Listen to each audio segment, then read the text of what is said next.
Bachelor's Summer Photography class. I'm JoAnne, and this is Fred.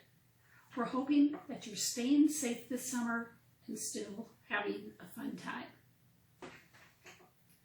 This week, we're going to look at taking fireworks photos. We're doing this a little bit early, mainly to give you a chance to practice, to check out your device, make sure you know what to do and how to do it. Taking photos of fireworks takes good timing. And I am warning you now, you will probably have some photos that you won't want to keep. And that's the lovely thing about digital photography. You can delete any photos that you don't like. Now, do you remember last week I asked you to research your device and see, do you have a fireworks setting on it?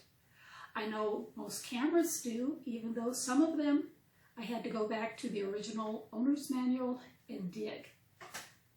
These devices, phones and tablets, I don't use for that kind of thing, so I'm not sure if they do have a fireworks setting. But they keep upgrading phones and tablets every year, putting more and more items and options in them, so you very well may have a fireworks setting already built in. That's something I'm hoping that you are investigating and researching. If you've looked and you can't find a fireworks setting, or you do find it and it's just not accessible, one thought you might want to do is take your device and video record some of the fireworks. Then afterwards, while it's on the computer playing, do a screen capture of some of the best parts. This will probably give you a really decent photo if you want to use it for posting on your social media or just basically keeping it on your computer. That should work really well. For those of you who do want a higher quality image, I would strongly recommend that you acquire some kind of camera with some manual controls. Even a power shot or other basic SLR camera will do. You'll need to look over the owner's manual for any specific instructions for whatever camera you do use, and you may have to dig for special info such as the fireworks setting. To do a fireworks photo, you will need a tripod. I have seen tripods priced anywhere from $15 to $1,500. If you don't already have a tripod and think you'll need one, for now, go with a lesser priced one. If you're only going to need it for this lesson and don't want to spend your money that way, let me know and I will get you one, as I have several.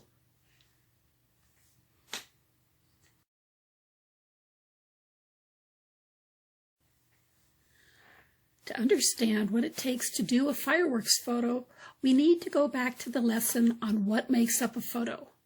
Remember me talking about f-stop and shutter speed? Well, this is where we start really using it. For refreshing, the f-stop is how wide open the lens is.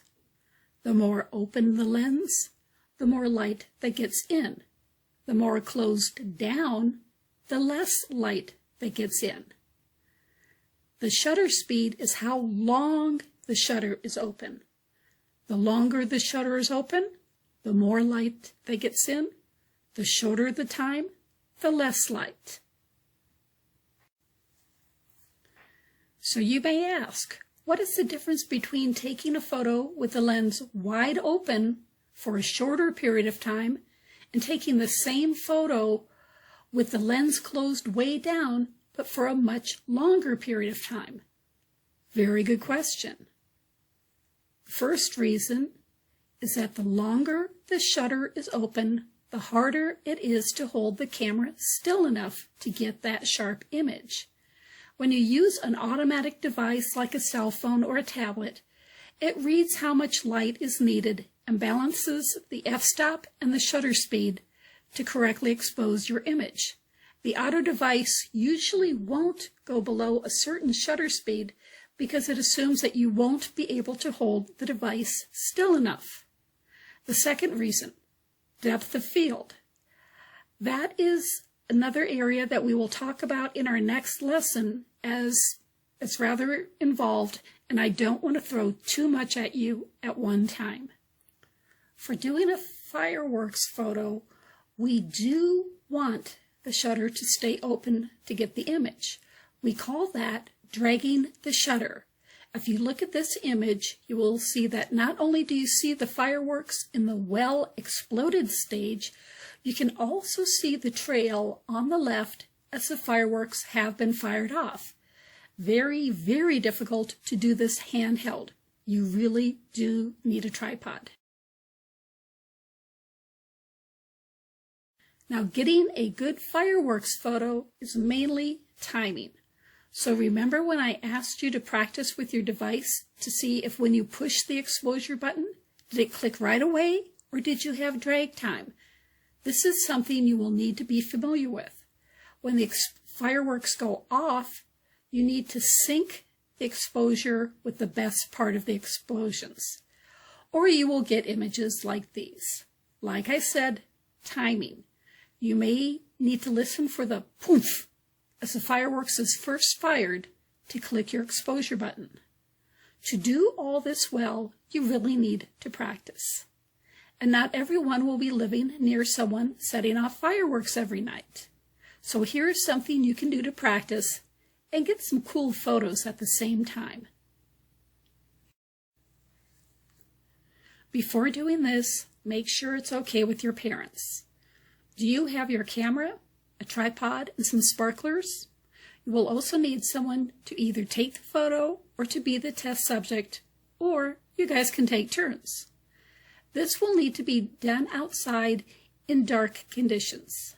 Set your camera up on the tripod. If you have a camera that has only limited settings for fireworks, meaning you can't set the f-stop and shutter speed for what you would like, have your subject stand with a sparkler ready to light about 10 feet away from the camera. Have them light the sparkler and start drawing in the air with it. While they do this, shoot your image with the fireworks setting. Depending on the camera, you should be able to get some cool lights effect. The person will probably be a blur, but that in itself can be a cool effect. For the no flash option, it probably would be better if you do this in twilight rather than full dark.